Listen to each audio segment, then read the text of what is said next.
Hoy es un grato acontecimiento.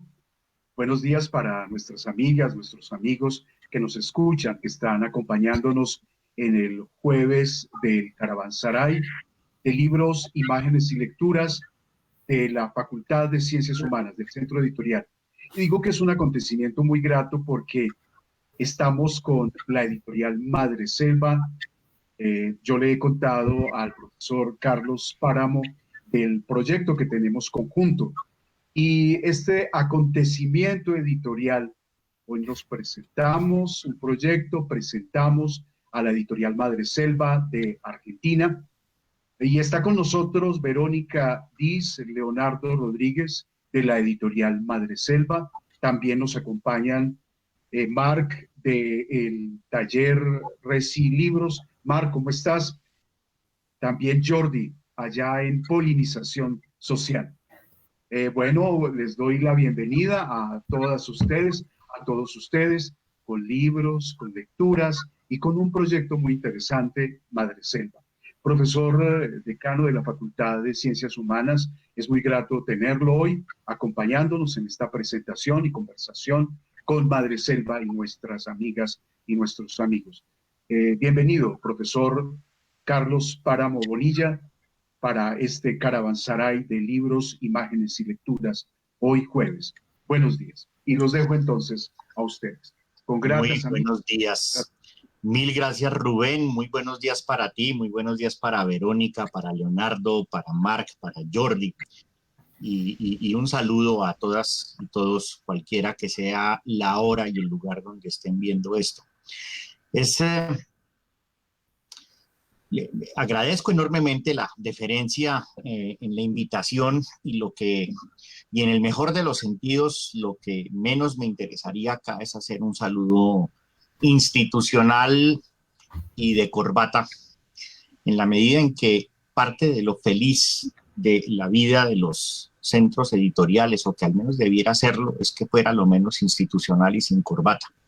Es decir, se trata de vivir una vida mucho más rica, que se salga de los escudos, y las misiones y las visiones y cierta, por fuerza mayor, osificante condición que es completamente antitética a la vida de las ideas, de los libros, de las imágenes y justamente de un evento como estos que creo yo que es de los más felices que puede ocurrir en una universidad. Y por ello saludo enormemente al profesor Rubén Flores. Les saludo por esta bella idea, porque desde que Rubén me comentó el hecho de que se trataba de un caravanserai, inmediatamente me pareció una idea asaz genial, por muchas razones, y algunas de ellas el propio Rubén las encontró en felices coincidencias.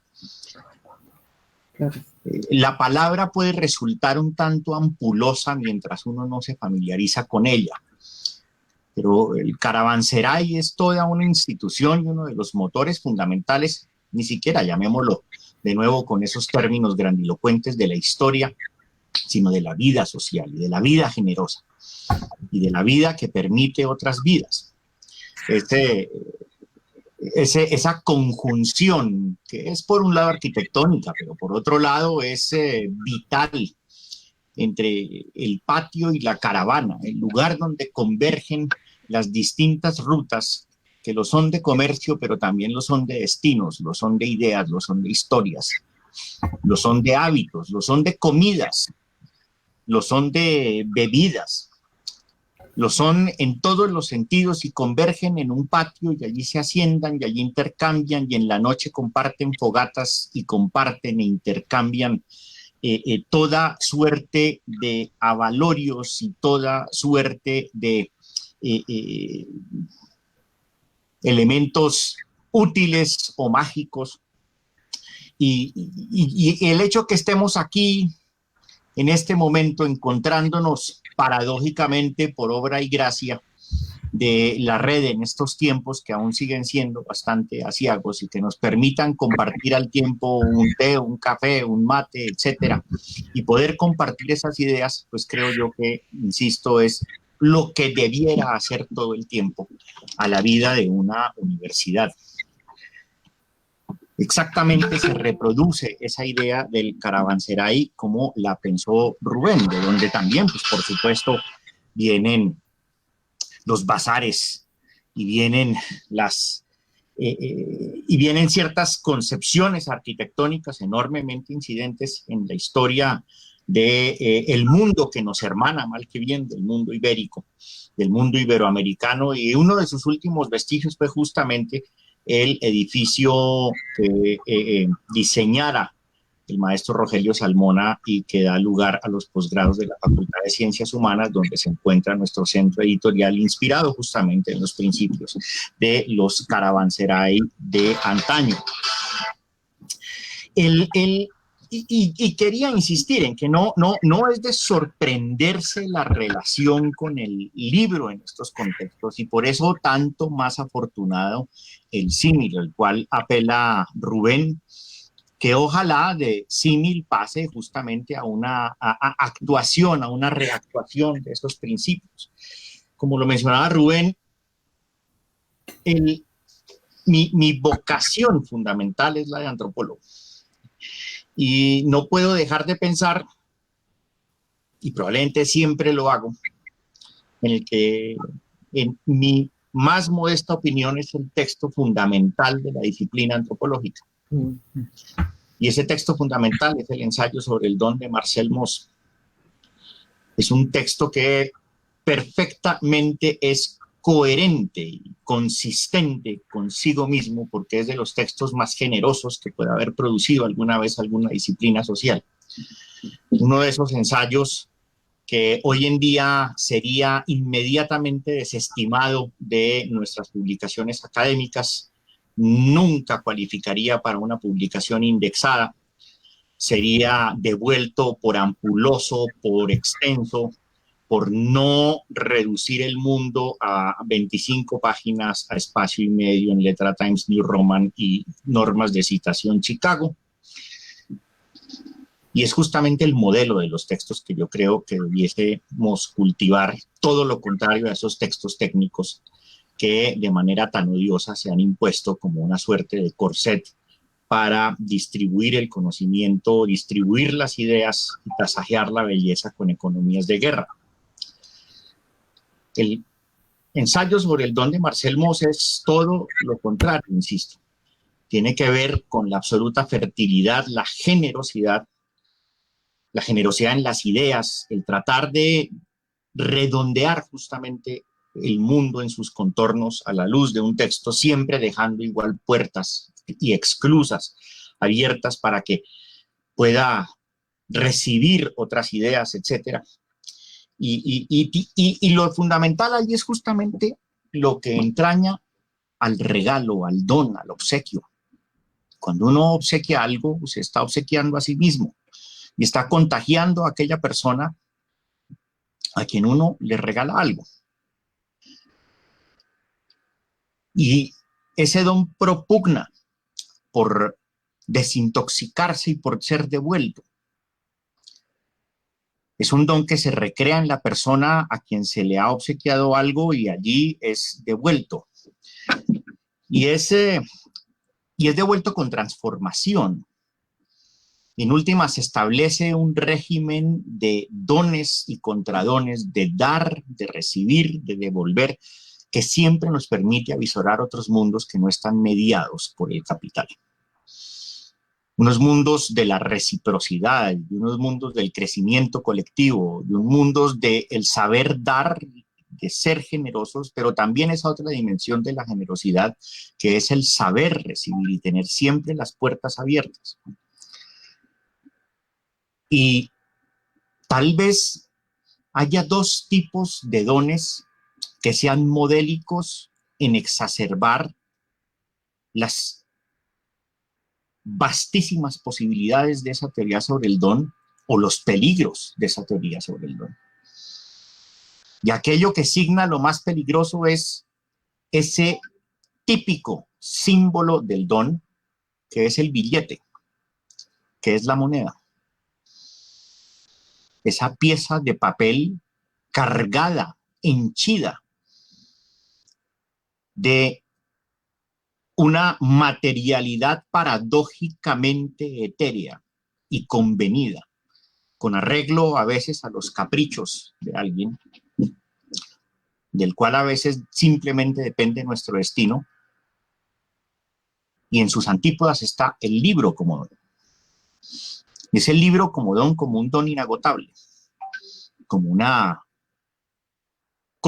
conjunción de papeles que siempre será por fuerza mayor generosa, y que al ser obsequiado o al ser recibido, se siembra en nosotras y en nosotros, y nos transforma, y nos impele, ojalá, a devolver el gesto. Y si esto sale de un punto de vista material, si esto se sustrae, perdón, de un punto de vista material, en el sentido de pensar en el costo del mismo, igual vivimos en un mundo donde todas y todos tendremos que vivir de ello, pero se sustrae y supera esos límites materiales, y lo vemos como un eterno intercambio de ideas, de letras, de palabras, de gestos, etcétera. Tanto más feliz el mundo, tanto más esperanzado, en una época en la cual la esperanza también termina teniendo un costo enorme. Y cuando ocurren estos eventos, no deja de despertarse de nuevo una esperanza letargada. Quiero darle la bienvenida a ustedes en nombre de la Facultad de Ciencias Humanas, y darles la bienvenida como quien da la bienvenida a su casa, no dar la bienvenida, vuelvo y digo, con discursos grandilocuentes y corbatas y saludos de mano protocolarios, darle la bienvenida al patio de nuestra casa, donde haya tendales y haya comida y haya bebida y haya cosas mágicas que poder compartir. Y creo que, como suele suceder también en los casos de los caravanserais de antaño, sobre los cuales se modela este evento, pues cada quien también porta los emblemas de quien es, y los porta con sus hábitos, con sus ademanes, con su lengua, con lo que trae para intercambiar. Y quisiera detenerme en el blasón de los nombres.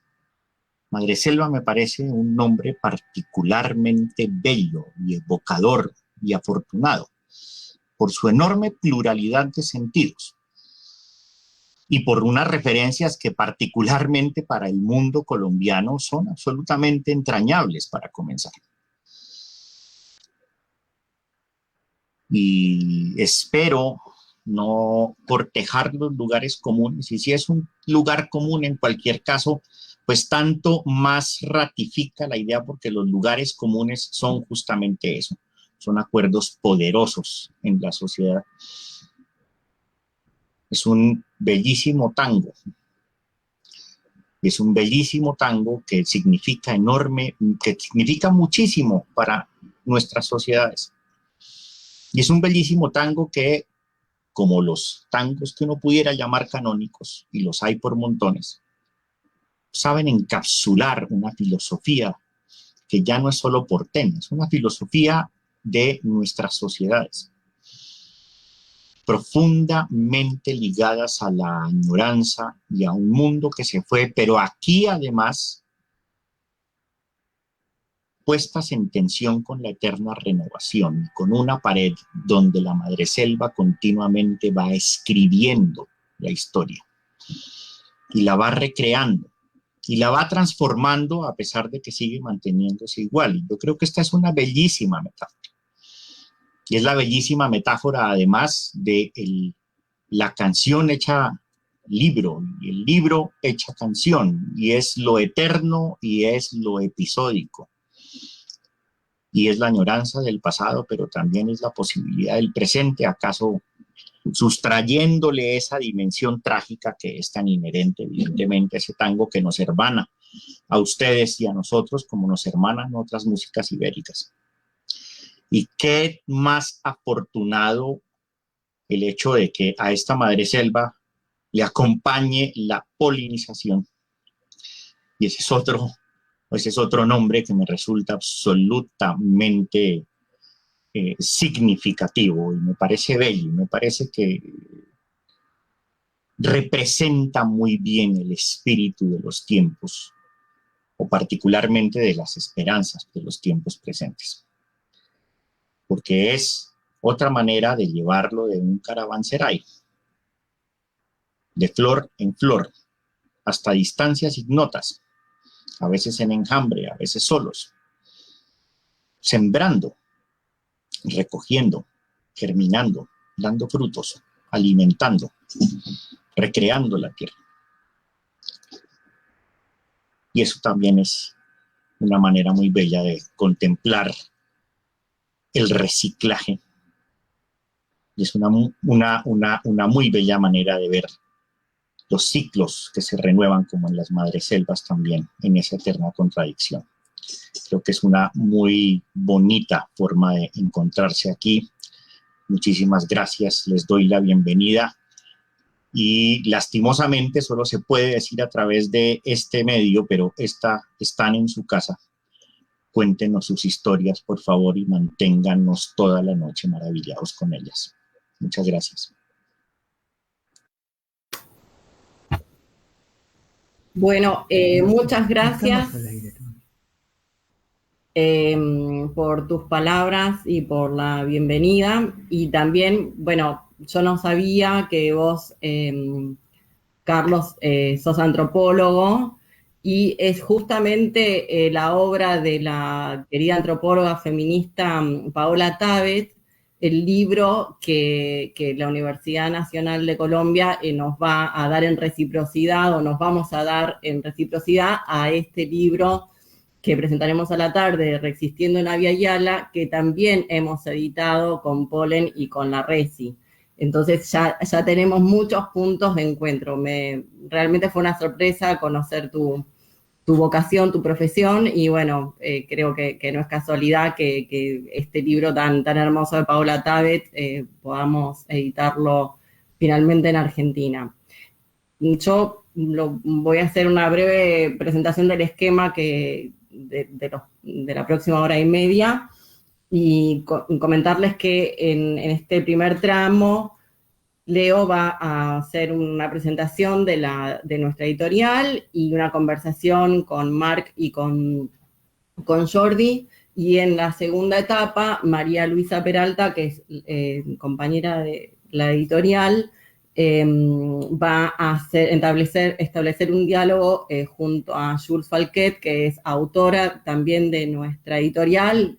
Entiendo que también tienen publicado algo en el Centro Editor con ella también, y con Virginia Cano. Así que, bueno, eso es más o menos el esquema que preparamos para esta actividad. Así que le doy la palabra a Leo.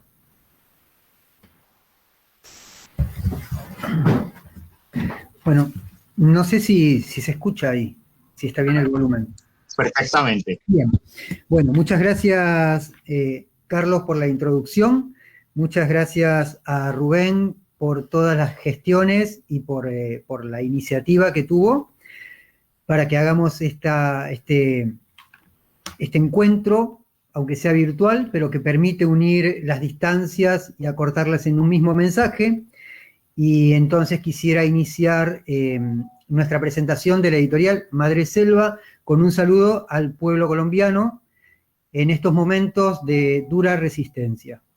Y queremos expresar nuestra solidaridad, nuestro repudio a las violaciones a los derechos humanos y nuestra exigencia de justicia, de aparición con vida de las personas que aún continúan sin conocerse su paradero.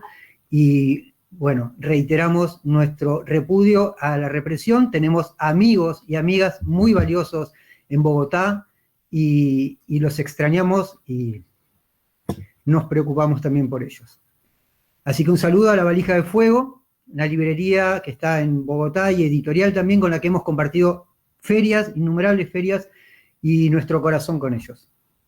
A partir de ahí, y creo que esto vincula claramente con las raíces de nuestra editorial nace como un proyecto vinculado a los movimientos sociales, como la iniciativa de una organización anarquista que necesitaba tener no solamente sus órganos de expresión callejeros, como era un periódico en ese momento, estamos hablando de fin de los años 90, año 97, pleno mandato del neoliberalismo en Argentina, con Carlos Menem en la presidencia, y decidimos hacia el año 2005 que era momento también de tener una editorial que publicara libros. Habíamos tenido ciertas experiencias en el rubro y habíamos adquirido el oficio. La nuestra es una editorial que nace de oficio, de hacer libros y no de la academia. Habíamos tenido diferentes experiencias, como la que fue la gestación de la colección de libros Utopía Libertaria aquí en Buenos Aires, la publicación de libros con la editorial Vía Libre de la ciudad de La Plata, experiencias con la editorial y librería de Madres de Plaza de Mayo, donde conocimos a los compañeros de La Valija en ese momento, y alguna experiencia también particular con la editorial Vasca Chalaparta, que tenía su casa en Buenos Aires y en la que yo trabajaba. A partir de ahí dijimos, bueno, no es tan difícil hacer libros, y nos lanzamos a la aventura. Por eso, si uno observa el primer recorrido de nuestras colecciones, la primera colección, que es la de libros de Raigambre Libertaria, es la que ocupa los 3 primeros años de nuestras publicaciones. Arrancamos la editorial sin dinero, lo cual nos hizo que nuestra velocidad de publicación fuese un poco perezosa al principio, quizás, o a ritmo de tortuga, porque el primer libro lo sacamos con un adelanto de salario que pidió mi hermano en el trabajo donde él estaba. El segundo libro pedimos un préstamo, y el tercer libro nos presentamos a un concurso, y recién a partir del cuarto libro pudimos empezar a armar como una rueda que hiciese que a cierto capital nos permitiese imprimir el quinto y el sexto. Nuestras temáticas luego fueron atravesándose desde esta mirada libertaria que tenemos de la sociedad con otros momentos de la vida por los cuales estábamos atravesando. Ya había quedado en la historia de cada uno, en nuestras biografías personales, la de María Luisa Peralta, la de Verónica Diz y la de quien les habla, la experiencia de la agrupación anarquista, pero sí seguíamos impulsando el proyecto de publicar libros. Si bien habíamos comenzado, no sabíamos esta aventura hasta dónde nos iba a llevar, y ya llevamos 13 años de recorrido y unos 60 títulos publicados. A partir de ese momento, nosotros identificamos también, nuestro primer libro lo presentamos en el Hotel Bauen de la ciudad de Buenos Aires, en pleno centro porteño. Fue un emblema del movimiento de fábricas recuperadas en Argentina, todo un desarrollo político-social que viene del derrumbe del castillo neoliberal, y creíamos que, nuestra vocación de publicar textos para ser discutidos y ser puestos en valor en los movimientos sociales tenía que estar también hecho cuerpo en las acciones que tenía nuestra editorial al salir a la calle, y presentar en una fábrica recuperada por sus trabajadores y puesta en gestión por una cooperativa obrera un libro de un naciente colectivo que tenía intenciones de intervenir en lo social, nos parecía el lugar más adecuado. Pero ese no es el antecedente central. Nosotros formamos parte de un gran movimiento cultural subterráneo que existió en Buenos Aires a principios de los años 2000 y que se extendió hasta casi durante una década, que fue la FLIA, que fue la Feria del Libro Independiente, y la A quedaba a criterio de cada uno o cada una: A de autogestiva, A de amiga, A de amigable, A de lo que fuere. Y la Feria del Libro está itinerante. Comenzó en sus inicios como una contraferia en la puerta de la Feria del Libro de Buenos Aires. La Feria del Libro de Buenos Aires era hasta ese momento, hasta fines de los 90, principios de los 2000, un lugar en el que las editoriales independientes no teníamos acceso porque era un lugar neoliberalizado. Por lo tanto, solo se podía acceder a partir de una cantidad de dinero y de inversión que ninguna editorial naciente podía podía poner en circulación. Entonces, una serie de editoriales que recién estábamos comenzando, decidimos hacer una contraferia en La Puerta, y como resultó tan, entre comillas, exitosa, dijimos que podíamos replicar esa experiencia en cualquier parte que quisiéramos. A partir de ahí, la feria se fue montando en distintos barrios de la ciudad de Buenos Aires, y muchas de ellas fueron en locales de fábricas recuperadas. Locales de fábricas recuperadas, la fábrica de globos, la fábrica Chilaver, que es una imprenta recuperada, la misma Puerta del Bauen. Ese movimiento inspiró a un montón, a lo que podemos llamar un pelotón de editoriales que hoy día tenemos una vida y un protagonismo en lo que es la cultura independiente de publicaciones en Buenos Aires, pero también se fue replicando en distintas ciudades de Argentina, en Mendoza, en Córdoba, en Rosario, en Tucumán, en Santiago del Estero, en Salta, en la Patagonia. Esa manera de hacer, que era tomar la calle y poner los libros en circulación a partir de eventos masivos, fue también escuela de las editoriales que hoy día les resonarán también a ustedes allá y aquí, Ediciones Godot, Tinta Limón, por tirar algunos nombres. Luego, esta experiencia callejera y autogestiva también fue generando vínculos y permitiendo imaginar nuevas posibilidades de intervención en aquel espacio que también nos era propio. Nosotros decimos que así como habitamos la ciudad, aunque la ciudad no nos guste en gran parte de sus modos, las editoriales también podíamos habitar las ferias internacionales, aunque no nos guste la mayoría de sus modos, y podíamos habitarlas con nuestro espíritu, con nuestras propuestas. De ello nace el colectivo del que fuimos parte, que se llama Todo Libro es Político, y el que se desprende de ahí, que fue nuestra última experiencia, Cardumen, de la que participaron la Resi, Polen, y 16 editoriales más de Buenos Aires y de algunas otras ciudades globales. Y cierro con esto porque quisiera también darle la palabra a Polen y a la Resi para no hacerlo demasiado extenso, en medio de esta experiencia que nos llevó de algún modo a la Feria Literal de Barcelona, a la Feria del Libro de Buenos Aires aquí en Argentina, o a la Feria del Libro de Guadalajara en México. Nos agarra esta experiencia por la que estamos atravesando, que es el COVID. El COVID, que es se traduce en nuestros territorios como una gestión específica del capitalismo. Por eso en algún momento bromeábamos con el término COVID-capitalismo, porque frente a la pandemia no es la misma gestión que se hace en las comunidades que la que se hace bajo el mando del capital. Y a partir de ahí reflexionar un poco en qué modo nos afecta, y en este afectar hago referencia a también sus múltiples maneras de entender el término.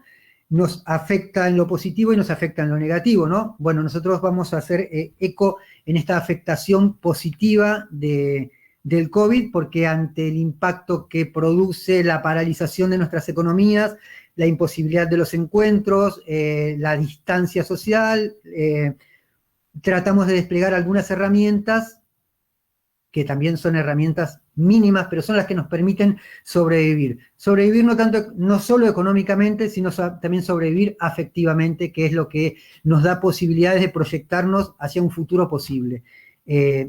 Sin los afectos, sin el cariño y sin la posibilidad de vernos en un mañana, no hay posibilidad de sostener un proyecto en el hoy.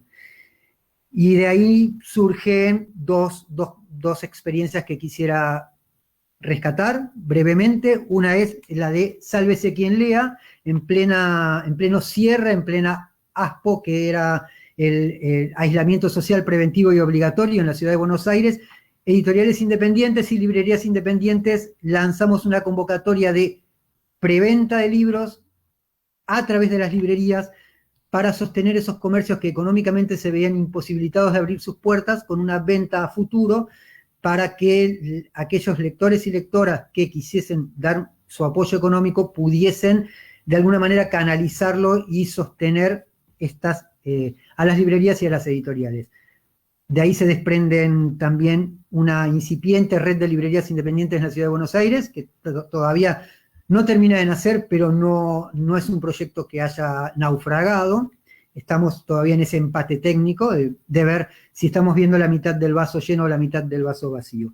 Y de parte nuestra acentuamos lo que han sido las colaboraciones, y en ese caso, bueno, por eso presentar a nuestros proyectos hermanos en México, en San Cristóbal de las Casas, y en Cataluña, en Barcelona, que son Polen y la Resi. Con la Resi, ellos tienen gran parte de nuestro catálogo a disposición para venderlo en México y en Mesoamérica o sur de Estados Unidos o de donde se los pidan, ya que las posibilidades de correo en Argentina son bastante prohibitivas en términos económicos.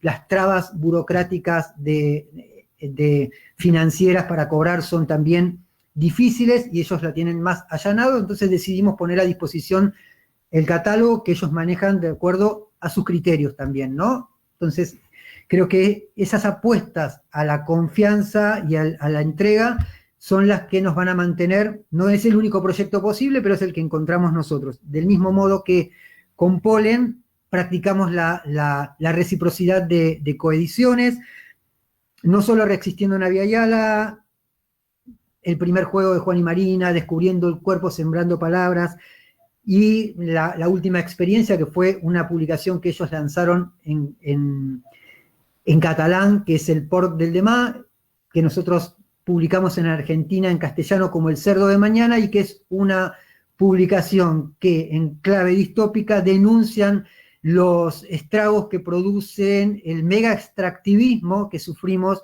en los territorios. Lo sufre Colombia, lo sufre Perú, lo sufre Bolivia, lo sufre Argentina. La megaminería, la instalación de fábricas de industrialización de animales, y toda una serie de proyectos neoextractivistas que, como denunciara en su momento Eduardo Galeano, son los que siguen extrayendo la sangre de nuestra América Latina. Con esta breve presentación me gustaría pasarle la palabra, no sé si se tiran una moneda o cómo, o a Marc o a Jordi, el que diga primero, presenten sus editoriales y luego cada uno, y si nos queda un tiempito podemos hacer un diálogo entre las tres.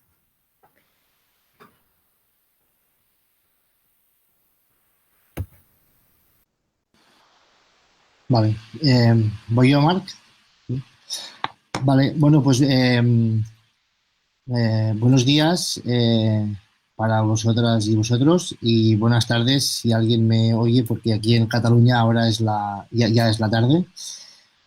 Y nada, para empezar, pues un saludo muy emotivo, ¿no?, al Caravanserai, y muchas gracias por invitarnos, y me sumo a las palabras de Leo, que ha dirigido al pueblo colombiano. Es verdad que desde en donde vivo yo hay mucha gente de Colombia, y seguimos con interés, preocupación y una cierta alarma, ¿no?, lo que está pasando.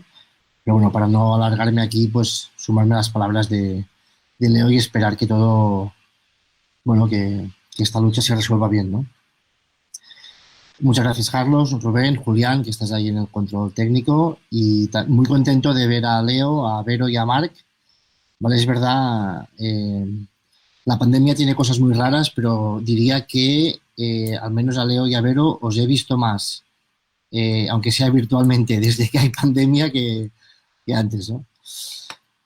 Y ahora, cuando hablabas de la supervivencia afectiva, me acordaba de un personaje, un chico que hay en Barcelona, se llama Rubén Martínez. Él es profesor y comentó el otro día que cada año, al empezar el curso, él pregunta a sus alumnos y alumnas, ¿no?, que hagan una lista de 10 recursos que consideran esenciales para vivir. Entonces, siempre salen recursos, digamos, energéticos, ¿no?, en el sentido de agua, luz, alimento, y él utiliza este ejercicio para hablar de los bienes comunes, de la gestión comunal, etc.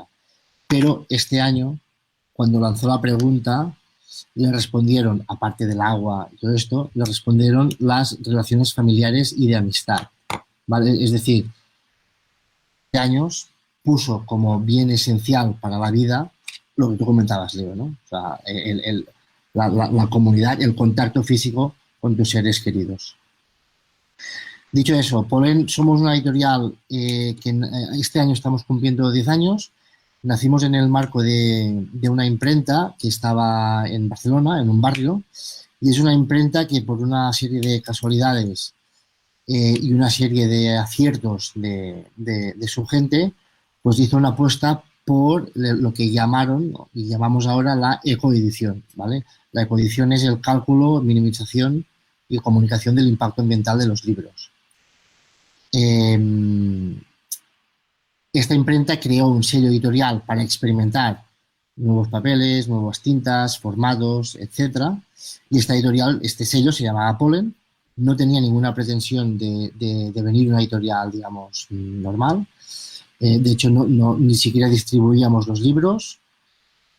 Pero, bueno, al final, cuando se crea un sello editorial, pues llegan propuestas, nos llegaron un par de propuestas muy buenas que ya nos catapultaron o nos hicieron tomar la decisión de hacer una editorial, digamos, más en serio. Desgraciadamente la imprenta cerró en 2015, pero la gente que estábamos en la imprenta llevando la editorial, pues nos quedamos la editorial y bueno, pues hasta hoy, ¿no? Y bastante felices, la verdad. Ya antes de la pandemia,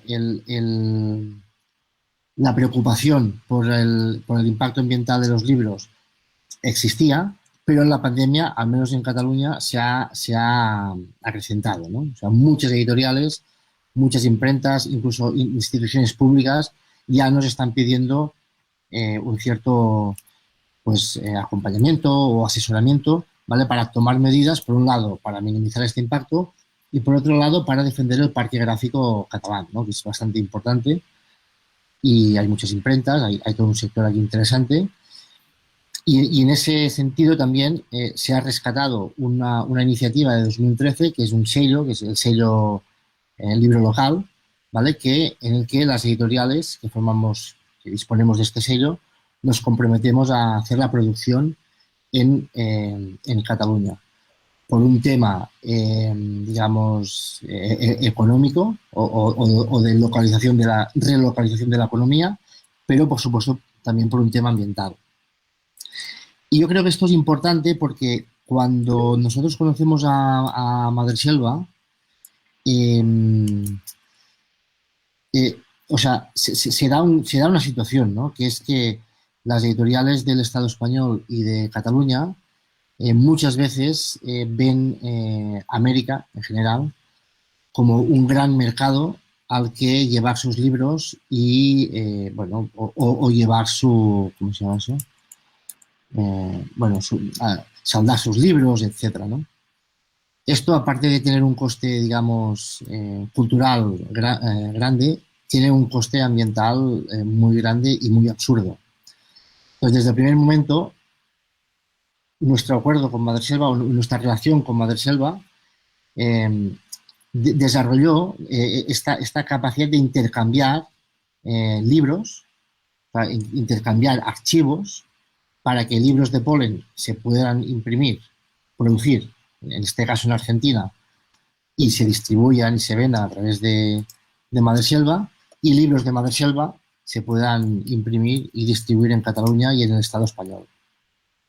Yo creo que esto, Leo ya ha citado unos cuantos, hay algunos más en cartera, ¿no? Está lo tengo aquí preparado, está el de la abuela Grillo, ¿no? Y la defensa del agua, que esta ya también es una coedición con la Libre de Bolivia. O sea, el libro se maquetó en Cataluña, se ha impreso en Cataluña y luego se ha impreso una edición en Bolivia y luego, pues, se imprimirá dentro de poco, bueno, cuando Madreselva decida, pero en Argentina.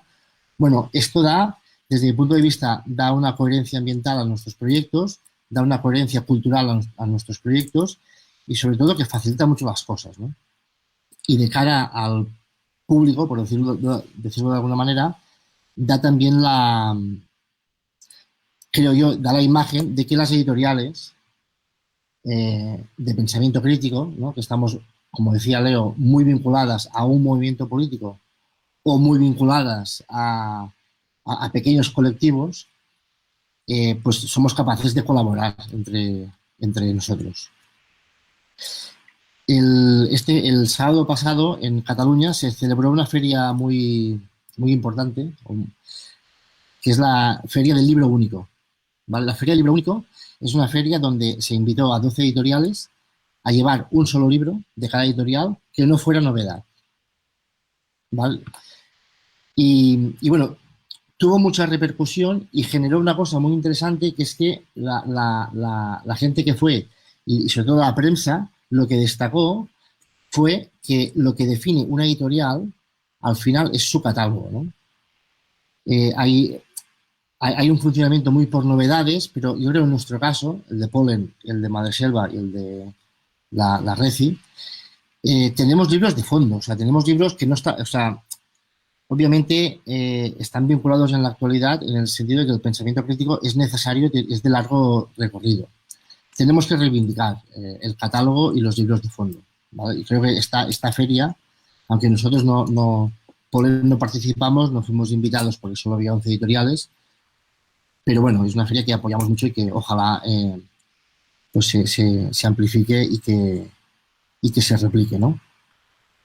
En este sentido, nuestro catálogo, aparte de centrarnos en el tema de la ecoedición, ¿vale? O sea, calcular el impacto ambiental, nosotros en nuestros libros ponemos lo que se llamaba la mochila ecológica, ¿vale? Que es el cálculo de la huella de carbono de cada libro.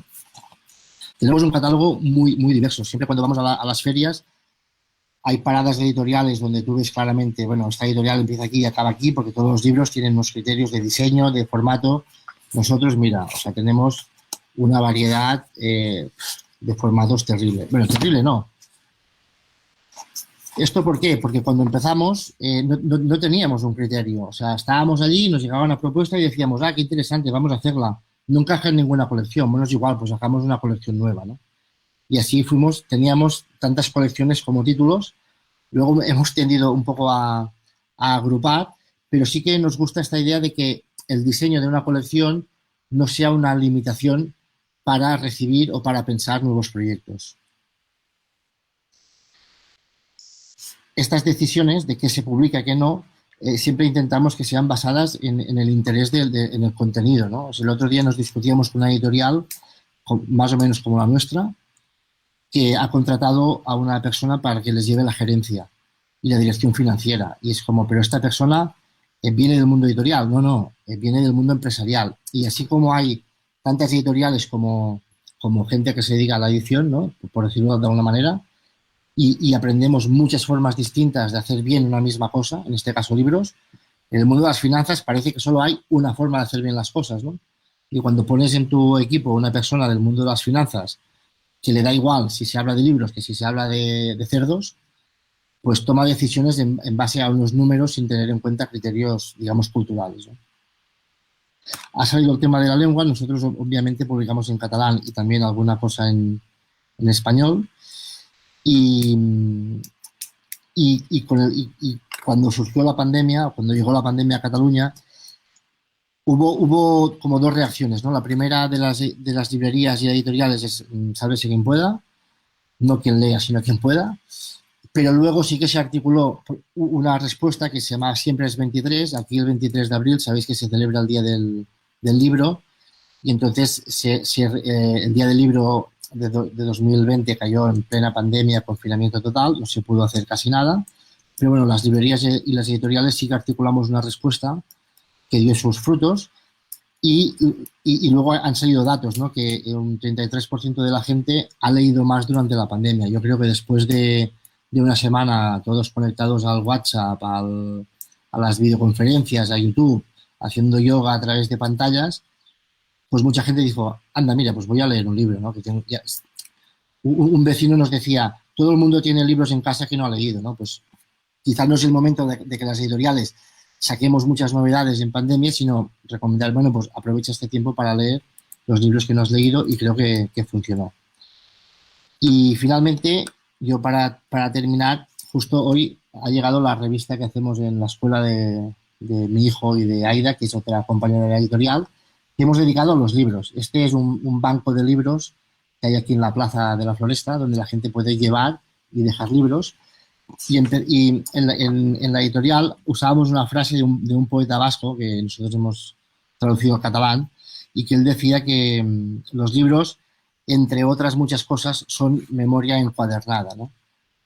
Cuando hacemos un libro, a mí me gusta pensar, ¿no?, que en papel pues puede durar como mínimo 35 años, y quién sabe a las manos de quién llegará, y cuando lo lea pues tendrá una conexión pues con quien lo escribió, con quien lo maquetó, diseñó y con quien lo publicó. Muchas gracias por vuestra atención, a vuestra disposición, y pues Marc, encantat de veure. Hola, Jordi. Hola, nada, gracias, Jordi, buenos días a todas, a todos, muchas gracias, Leo, Vero y Madreselva también por compartir la invitación, y muchas gracias a la universidad y a Juan, a Julián, a Rubén, a Carlos, que han estado por acá. Nosotras, yo soy de Catarroja, de Valencia, de España, pero hace años que vivo en México, en concreto en Chiapas, y ahí es donde está nuestro pequeño proyecto editorial, o nuestro pequeño proyecto, digamos, más o menos vinculado a los libros, o que utiliza los libros como parte de tejer un vínculo para hacer otras cosas, ¿no? Creo que por eso estamos aquí, tenemos como muchas cosas en común, muchos tránsitos, muchas ideas, muchas conversaciones mezcladas con Polen, con Madreselva también, más allá de imprimir o reimprimir o llevar los libros de un lugar a otro. Creo que para nosotros siempre lo importante, y ahorita cuento un poco cómo empezamos, ha sido encontrarnos haciendo cosas juntas con un libro como excusa, más o menos, ¿no? Y es por eso que nosotras, como la Resi, que lleva 3 años y medio, y como los proyectos de los que venimos, digamos, como genealógicamente anteriores, hemos sido personas que han hecho, también, por ejemplo, en parte, como decía Jordi, viene de una imprenta también el proyecto. Nosotros hemos sido durante casi todo el tiempo y aún ahora nuestra propia imprenta, de nuestra propia editorial, y eso nos ha permitido también muchas veces pensar el libro de una manera distinta a lo que lo puede pensar una editorial más al uso, o una editorial independiente, ¿no? Y que tiene que ver también, igual, sin planteárnoslo de una manera consciente, con esto de ajustar, ¿no? O de hacer una edición más local, más sostenible, más ajustada a los contextos, que eso lo hemos dicho muchas veces, habiendo sido una editorial que ha estado en parte en migración entre el Reino de España y el sur de México.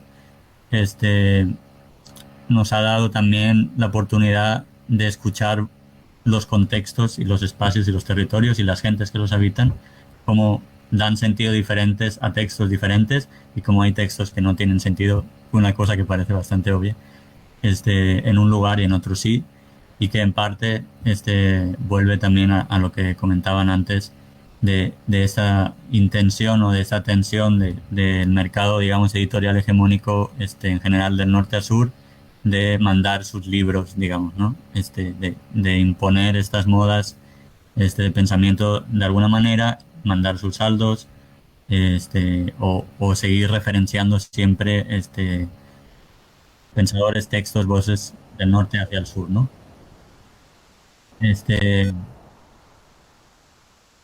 Voy a seguir. Nosotras, simplemente hago una pequeña introducción de qué es la Resi. La Resi nace en 2017 en San Cristóbal de las Casas, en Chiapas. Es un espacio muy, muy pequeño, más o menos en el centro de la ciudad hasta ahorita. Y viene de otra experiencia editorial que se llama Pensaré Cartonera, que en parte también tiene que ver con todo esto que estamos diciendo, ¿no? Que es una editorial cartonera, de las referencias sobre todo argentinas, de hacer libros con cartón, ¿no? De la basura, con reuso, y es uno de los sentidos que tiene el nombre de la Resi, que también significa resistencia, también significa reciprocidad, y también significa reciclaje, ¿no? Queríamos como meter esa palabra como para poder confundir, digamos, y que cada quien entendiera un poco también lo que quisiera en ese sentido. Y somos una librería en parte inspirada también con la librería, digamos, para nosotros de referencia que fue Spy Contrabando, en la que estaban también las compañeras de Polen, ahí en el centro de Barcelona, adaptada, digamos, al entorno y a los temas y a la forma de hacer las cosas que a nosotros nos gusta, que es digerir los textos, cambiar nuestras formas de vivir, de ser, de entender los libros a través de los textos que tenemos, que publicamos y que queremos difundir, ¿no? Entonces es una librería, muchas veces decimos, no hay muchos libros, pero sí los necesarios o los justos, que significa que hay libros enfocados en ciertas grietas, ¿no? Como si fueran colecciones, pero en realidad muchas veces son libros de otra gente que nosotros entendemos y creo que tenemos en común con las demás, que es que no hace falta que un libro sea mío para quererlo como mío, con esta cosa de poner mi sello, ¿no? Y decir es mi libro, sino que somos padres y madres de adopción bastante comunes, ¿no? En diferentes formas. Y nosotros somos también, aparte de una librería, un taller de imprenta de nuestros propios libros. Nosotros somos los impresores, las impresoras, y también hacemos impresión para otra gente. Como decía en el caso Leo y Vero de Madreselva, nosotras lo que hicimos es un acuerdo justo para evitar todas estas problemas logísticos y demás. Reimprimir los libros en México, los que son posibles de reimprimir, y distribuirlos a través de la red que nosotros ya habíamos creado en un sistema de coordinarnos en red para no tener que estar reproduciendo otro tipo de estructuras que son menos autónomas, es decir, menos nuestras, ¿no? Y más del sistema o del mercado o del cómo funciona o cómo debería funcionar, ¿no? Porque a veces tampoco funciona muy bien, pero se intentan siempre estas mismas formas, como decía Jordi con el tema de los gerentes, por ejemplo, ¿no? Que hay unas ciertas formas que parece funcionan. Y como editorial somos una editorial muy joven, un poco inexperta. También nos pasa un poco, como decía Jordi, que le pasaba a Polen, que va haciendo colecciones un poco sobre la marcha. Ahorita le hemos intentado dar un poco de más de criterio, digamos, también como para potenciar las cosas que queremos, y tenemos 3 colecciones principales: lo húmedo, lo seco y lo fértil. Los secos son como relecturas del pensamiento, digamos, hegemónico en Latinoamérica. Lo húmedo tiene que ver con cosas de corporalidades y deseo, y lo fértil tiene que ver con esas luchas. Y tenemos otra colección infantil también, o para niños, que en general queremos que sea escrita y hecha también por niñas, ¿no? Esas son un poco como las ideas que tenemos. Y algunas de las cosas que hemos hecho, porque tengo aquí, por ejemplo, este librito, Bisexualidades Feministas, que es una edición mexicana de una edición original de Madreselva, con una selección de los textos originales y una convocatoria que se abrió también, ¿no? Como un reapropiar el libro mismo que se había hecho en Argentina por algunas de las compañeras aquí en México, en Chiapas. Y por ejemplo, otro de los cruces también es este librito Pandemia, ¿no? Que también Madreselva hizo una edición luego allá en Argentina, ¿no? Entonces, nosotros en ese sentido sentimos que es necesario y es vital llevar esta sobrevivencia o esta vivencia sobre la marcha a cómo hacemos los libros, a cómo hemos pensado siempre que se pueden hacer los libros, teniendo siempre en diálogo y en comunicación con otros proyectos y aprendiendo de ellos, como creo que es el caso que nosotros nos sentimos como hermanas mayores y referentes claras a Madreselva y a Polen y a los espacios que ellos han habitado. También justo las 3 personas, digamos, que empezamos, o 3 de las personas que llevan más tiempo en la librería, hicimos también la FLIA de San Cristóbal de Chiapas durante 2 años. Entonces hay un montón de mundos ricos por abajo de la industria editorial que se van retroalimentando y se van hablando entre ellos, ¿no? Nosotras solemos decir también, por ejemplo, que nuestro espacio de trabajo, nuestra librería, es un espacio un poco no tan higiénico, no tan silencioso como una librería normal, sino que hay siempre un ruido porque siempre estamos trabajando, siempre estamos encuadernando, no siempre, pero muchas veces. Entonces, es un espacio extraño y nos gusta que lo sea porque pues es un espacio propio que nos lo permite, digamos, el hecho de estar de alguna manera en cierta periferia del sistema editorial, incluso dentro de México, en el hecho de estar en el sureste, en Chiapas, que pues, resuena en muchos sentidos como a la política, ¿no? A la resistencia de los pueblos originarios. Y tenemos también un par de posicionamientos muy claros que vienen de experiencias anteriores por las que nos han atravesado y nos han dejado también pues algunas heridas que tienen que ver con el trabajo, con cómo nos relacionamos con otras editoriales, con otras compañeras, cómo integramos los textos, ya sea el tema de la defensa del territorio, de la ecología, del antipatriarcado, del antirracismo, cómo integramos eso en nuestras prácticas cotidianas del día a día como editorial, como librería y como taller de imprenta que se relaciona con las demás, ¿no? Y pensamos que tiene que ser necesariamente a través de un compromiso de autocrítica y de construcción en colectivo, ¿no? Y es un poco, nosotras nos consideramos un espacio pequeño que tiene en la edición una de sus herramientas, pero que ha sobrevivido justo en el ecosistema en red, ¿no? Tenemos una red pequeña de editoriales autogestivas en México que se llama ARRE, Amorosa y Rebelde Red de Editoriales, y tenemos una serie de complicidades a través específicamente y en general del continente latinoamericano de habla en español, y algunas complicidades como puede ser Polen o puede ser Bauma o otros proyectos en Cataluña y en el Estado español, ¿no? Recientemente hemos empezado también otra pequeña parte del proyecto que es una biblioteca y archivo que va a estar incluido dentro del espacio nuestro, que queremos darle otro tipo de vida a los libros, también teniendo en cuenta, por ejemplo, todo esto que han comentado anteriormente, y ser una especie de espacio, de cruce donde podamos compartir con nuestras compañeras, ¿no? A través del libro, ya sea como editorial, como librería, como imprenta o como biblioteca, ¿no? Y por último, igual es importante, para no extenderme mucho, para nosotras, como la convivencia o la compaginación, digamos, de alguna manera, con los movimientos de abajo, en los que nosotros formamos parte, también como extendemos y nos solidarizamos con lo que decía Leo al principio y lo que decía Jordi, con lo que está pasando y la represión estatal que está sufriendo el pueblo colombiano, o que ha estado sufriendo durante ya bastantes años, más que los que me puedo acordar, creo, y que se ha recrudecido en los últimos meses, ¿no? Nosotras, por ese lado, somos adherentes a la sexta declaración de la Selva Lacandona, que es una declaración que en el 2005-2006 lanzó el Ejército Zapatista de Liberación Nacional en Chiapas, que están por llegar en barco este domingo, esta semana, aquí a Europa, por primera vez en la historia.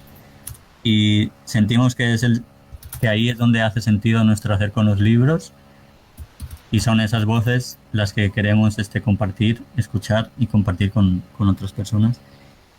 Y es por eso que nosotras hemos empezado a autodeterminarnos o autodenominarnos como editoriales audición autónoma, que es para nosotras, tiene un punto de distancia o de diferenciación, sobre todo con ciertas prácticas de la edición y con ciertas prácticas de la edición independiente también, ¿no? Bueno, hasta aquí creo que, para no robar mucho tiempo, me gustaría dejarlo por si hay algo que queramos compartir, y pues obviamente agradecer pues la invitación y la escucha hasta ahora, chicos y chicas.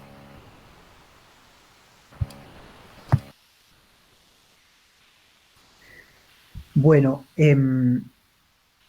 quería, porque allá están en puerta, digamos, María Luisa, Vir y Yul. Entonces, antes de darle pie a ella, poder hacer un pequeño, si queremos, un cierre de esta primera parte. No sé si Jordi te quedó algo por decir, o tenés ganas de hacer alguna pregunta o a Marc o a nosotras, o de tu parte, Marc, si tenés alguna pregunta o algo que quieras decir como cierre, o alguna pregunta para Jordi o para nosotras. Y si no, de nuestra parte, ahí María Luisa porque tenemos la comunicación secreta aquí, los hilos del títere, y ya me fue diciendo todo lo que me olvidé de decir yo. Entonces lo va a completar María Luisa, que se está riendo mucho, pero por suerte nadie la puede ver. Haríamos un cierre de esta primera parte. No sé si Marc o vos, Jordi, quieren hacer una pregunta para nosotros, o un cierre, o un debate, o una palabra que les haya quedado pendiente.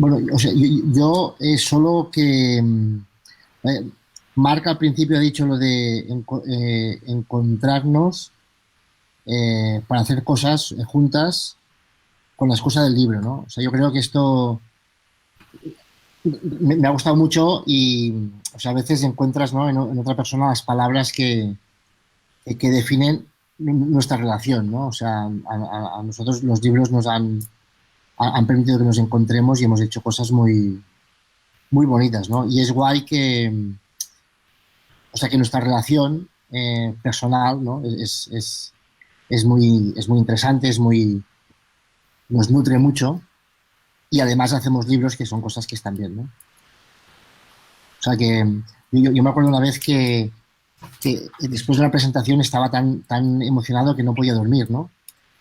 Y un amigo me dijo, no, pero normalmente la gente no puede dormir por el trabajo si tiene problemas. No si está como excitado de, hostia, es que esto es muy guay, ¿no? Yo le dije, bueno, la primera vez que no pueda dormir por problemas del trabajo, cambiaré de trabajo, ¿no? Cambiaré de oficio, o lo intentaré. No he cumplido mi palabra, pero bueno, siempre me acuerdo de esa vez que pasé la noche en vela emocionado de lo bien que nos habíamos pasado.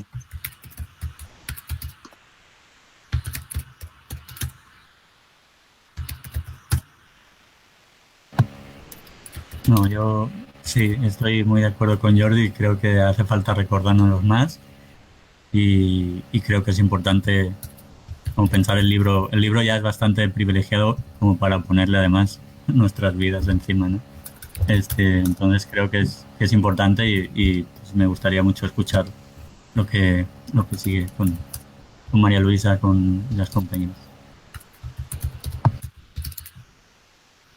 Bueno, entonces, sin más, digo, yo rescato lo que dijo Jordi, que en realidad es lo que dijo Marc, de esta cuestión del libro como una excusa para nuestros encuentros, para nuestras complicidades, para nuestras conspiraciones. Y de última, ¿qué haríamos si no tuviésemos una editorial? Creo que tendríamos una banda de rock. Creo que de alguna manera es el espíritu que mueve las acciones que hacemos con los libros, ¿no? No será tan eléctrico como una guitarra, pero a veces hacemos un ruido parecido. Muchas gracias por esta primer parte por participar en esta primera parte de la exposición. Le voy a dar la palabra a María Luisa Peralta, que también es parte de Editorial Madreselva. Nosotros somos Vero Diz, que va a estar a cargo de la segunda parte durante la tarde, Leo Rodríguez y María Luisa Peralta, los tres miembros fundadores, los tres tiranos de y sobrevivientes, porque sobrevivientes. Fundamos y seguimos. Y bueno, en esta parte de María Luisa va a tener un diálogo también con Jules y con Vir Cano, Jules Falquet y Virginia Cano. Los dejo con María Luisa, capitana de esta segunda parte de la navegación de este barco que la Universidad de Colombia dio en llamar Caravanserai. Bueno, muchas gracias. Gracias, Leo. Buenos días, buenas tardes, porque ya vimos que estamos en distintos horarios. Creo que acá en Buenos Aires estamos en el medio. Muchas gracias a la universidad por la invitación para Madreselva y a Jordi y Marc por acompañarnos como nos acompañamos en la vida editorial, y a nuestras amigas Virginia y Jules, a quienes ahora voy a presentar. Pero quería antes como agregar 2 o 3 ideas un poco en la línea de lo que venían comentando antes los chicos. Además de todo lo que ya se dijo en esto de que nos juntamos para hacer libros, bueno, ¿quiénes nos juntamos, no? No nos juntamos solamente quienes editamos, nos juntamos con quienes son autoras y autores, nos juntamos con quienes hacen los diseños. Y es importante porque en esto que venían hablando de hacer otras tramas, otros modos de corrernos de la cuestión capitalista y neoliberal contemporánea, ponemos también en los libros todo un modo de relacionarnos, todas las personas que participamos del libro, ¿no? Quienes hacen las traducciones, quienes hacen las maquetaciones, algo ahí también de valorar todos los trabajos y todos los modos de producción que se convocan para hacer un libro, ¿no? Que a veces hay algunas de las partes que quedan como relegadas, como que se ven menos. Siempre hablamos con Vero ahí de lo que pasa con quienes hacen las portadas, con quienes aportan las fotografías, con quienes hacen la maquetación, ¿no?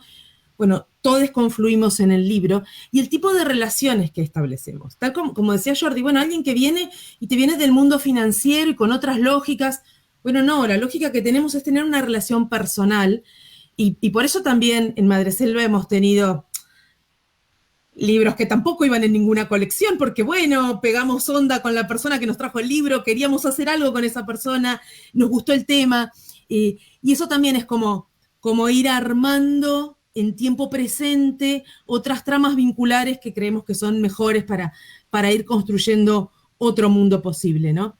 Y también quería como destacar que las editoriales pequeñas como las nuestras, que justamente no tienen puesta la mirada en las ventas de mercado, sino en otro tipo de valores, también funcionamos como espacios de apertura para temas y para autoras y autores que no tienen lugar en las editoriales grandes, digamos. Hemos tenido el inmenso placer en Madreselva de abrir algunos temas, darles lugar que no tenían todavía en el mercado de las editoriales grandes. A nosotros nos pasó, por ejemplo, con Cuerpos sin Patrón, que es un libro sobre activismo gordo, que lo sacamos hace unos pocos años,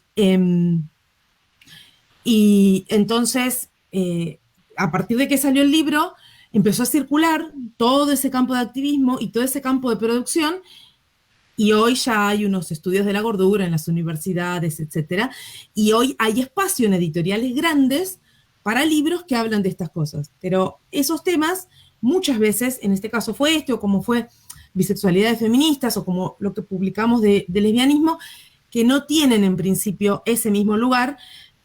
Las editoriales chiquitas nos enganchamos, apostamos, probamos, experimentamos, arriesgamos, y cuando la cosa más o menos funciona, a veces pasa que las editoriales grandes, entonces ahí un poco se lo apropian y un poco también, vamos a decir, lo diluyen, ¿no? Creo que pasó mucho con muchos textos de feminismo, que también costaba mucho, y ahora desde hace un par de años, por lo menos en Argentina, las editoriales grandes tienen grandes secciones dedicadas a temas de género y siempre están un poco pulidos, ¿no? Nunca son textos con la misma potencia que tienen los textos que salen en las editoriales, que no tenemos puesta esa mirada de vender mucho. Hay cierto condicionamiento, hay ahí también un movimiento que un poco abre y un poco desactiva la potencia de los temas que vamos abriendo y que vamos haciéndoles lugar en las editoriales nuestras. Entonces, creo que las editoriales pequeñas tenemos también ahí un rol muy importante, justamente de abrir espacios, de apostar y de permitir también expresiones más fuertes, ¿no? Muchas veces de algunas ideas más audaces. Ese es el valor que le damos. Y también quería agregar, antes de pasar a conversar con nuestras autoras, cuando Leo hablaba de la trama, de que empezamos presentando libros en los primeros 2000, que estábamos acá como a pleno con el movimiento de fábricas recuperadas, primer libro en el Bauen y demás, tenemos como muchas conexiones con muchos espacios, y uno de los que ha sido justamente un espacio importante para Madreselva ha sido la vinculación con la universidad pública, ¿no? También porque la defensa de la universidad pública es algo con lo que tenemos un compromiso, entendiéndola como un espacio que es para todas, para todos, para todes, y que también se supone que debería habilitar cierta circulación de ideas, y que también ha estado muy en jaque por las políticas neoliberales, ¿verdad?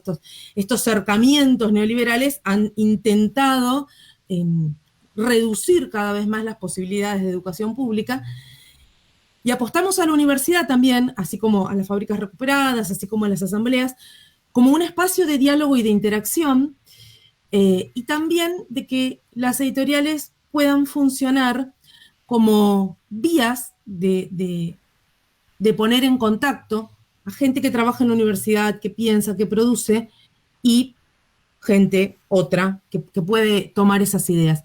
Hacer ahí como un canal de tránsito para que estén más abiertas esas puertas de la universidad y para que haya una mayor circulación entre el adentro y el afuera de la universidad, ¿verdad?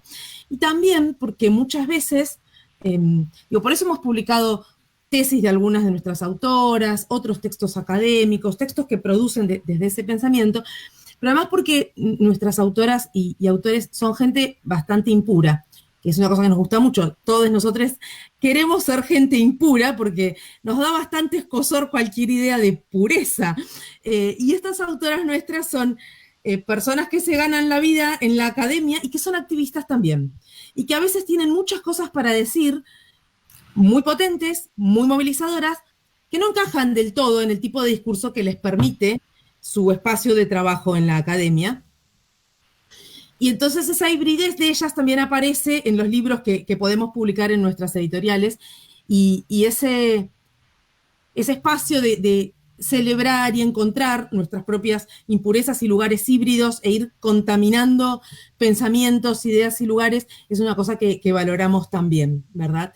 Entonces por eso nos da mucho gusto también tener esa posibilidad de tener estos diálogos y tener a estas queridas.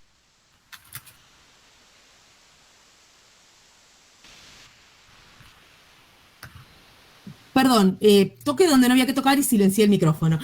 Problemas de la virtualidad. 1 año y medio después todavía errores básicos, perdón. Bueno, entonces ahora voy a presentar un poquitín a Vir, a Jules, y vamos a charlar un poquito sobre sus libros. Vir Cano es filósofa, docente, lesbiana y feminista. Se desempeña como profesora de la UBA, la UNTREF, que es la Universidad 3 de Febrero, y la Universidad de Lanús, y la UBA es la Universidad de Buenos Aires, y es investigadora adjunta del CONICET. Ha publicado Ética Tortillera y Nadie viene sin un mundo con nosotras, en Madreselva, y los libros Nietzsche y Dar el duelo en la editorial Galerna, y también es coautora, junto a Judith Butler y Laura Fernández Cordero, de Vidas en Lucha, Conversaciones.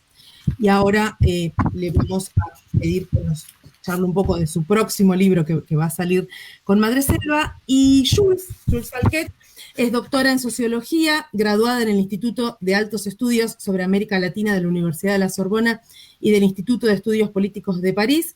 Además, es lesbiana y feminista, nació en Francia, pero vivió muchos años en Brasil, México y El Salvador, y vive en París, donde es profesora de Sociología Política Crítica de la Universidad de París y corresponsable del Centro para la Enseñanza, la Documentación y la Investigación en Estudios Feministas CEDREF, e integrante del Laboratorio sobre el Cambio Social y Político LCSP, y publicó con nosotros Pax Neoliberalia, y ahora vamos a sacar otro libro de ella llamado Imbricaciones. Entonces querría pedirles, quien quiera arrancar, Jules o Vir, que nos cuenten un poquito esto del próximo libro que van a sacar con nosotros, como para empezar a contar, a entusiasmar a la gente, a que estén ahí. El de Vir ya estamos poniéndolo en preventa, ya estamos ahí, así que bueno, eso y cualquier otra cosa que ustedes quieran agregar, comentar, compartir, más que bienvenidos.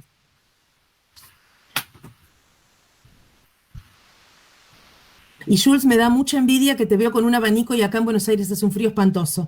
Es que aquí hace un calorazo así horrible, la verdad. Y así como también con se llama rayos y todas esas cosas, ¿no? Un día de extremo sol y otro día climático. En fin, pero me da mucho gusto verlas, me encanta. Claro que sí, claro que sí. Bueno, no sé, ¿arrancás? ¿Quieres empezar o ¿sí? Yo me sigo lanzando porque me lancé? ¿Qué? Dale, Jules, adelante. Bueno, la verdad que es me alegro mucho y recuerdo aún el día que me topé con ustedes allá en Buenos Aires y fue un día de suerte, yo creo, en mi vida, porque realmente me ha dado un gustazo y ha sido una experiencia muy bonita trabajar con ustedes. con Madreselva, con ustedes 2 y 3, en realidad ahora se escondió uno, pero en fin. Lo que quiero decir tal vez sobre el próximo libro mío que estamos trabajando juntas, se llama Imbricación, y es sobre la imbricación de las relaciones sociales de sexo, raza y clase, que es un tema bastante candente, supongo que también en Argentina, aquí ciertamente, y muy atacado. La ministra de la Educación Superior está totalmente en contra de que hablemos de esos temas y todo, ¿no? Pero bueno, en realidad es un intento de pensar más allá de la interseccionalidad, es decir, va en el marco de la cuestión de la interseccionalidad, pero la intento trabajar como de forma más estructural. Entonces es una propuesta de esclarecimiento y aprofundamiento de ese tema, ¿no? Desde una perspectiva feminista, materialista, francófona y también lésbica, y también muy anclada en los trabajos y las luchas de compañeras mujeres feministas lesbianas del continente de ustedes, es decir, de Abya-Yala.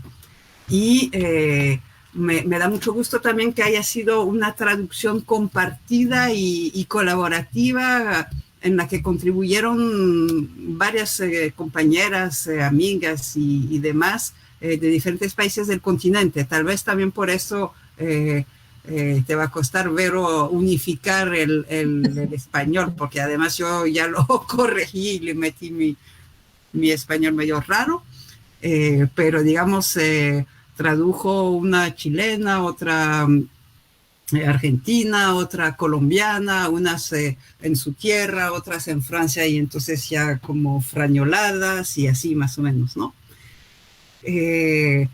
Porque, bueno, pero fue una experiencia muy chévere, ¿no? Y les estoy muy agradecida a todas, ¿no? Y nada, ¿qué decir? Tal vez decir que hay, también es un libro que intenta no unir, porque no soy yo que voy a unir, pero digamos que trabaja tanto cosas del sur del continente, como también hay un artículo sobre el feminismo afro en Estados Unidos.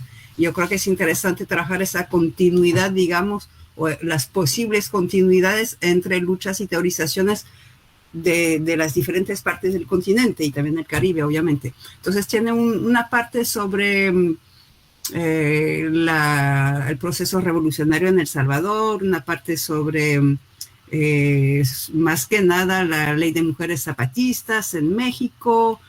Luego hay cosas sobre Brasil, el movimiento afrofeminista en Brasil, en Dominicana, y hay capítulos sobre el movimiento feminista continental. Lo estoy diciendo muy desordenado, pero espero que dé un poco de ganas de descubrir el trabajo. Sobre todo es como trabajar desde distintos ángulos esa imbricación en las relaciones de sexo, raza y clase, en el sentido de, hay un capítulo que trabaja las posibles contradicciones entre las luchas, digamos, de izquierda con contenido de clase y las luchas feministas. Entonces, contradicción clase-raza. Y es el caso de El Salvador, la lucha, la guerrilla marxista del FMLN.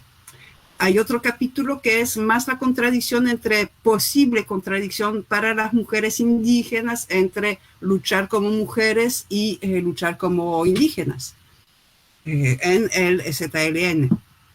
Luego hay otra perspectiva que es desde grupos y movimientos que son de puras mujeres, además todas afros, cómo ellas van desarrollando, digamos, la doble o triple lógica de defender sus intereses como mujeres, como personas afros y como personas de clase popular, y cómo van proponiendo una propuesta de, valga la redundancia, de luchar conjuntamente por derrubar los sistemas capitalista, patriarcal y racista.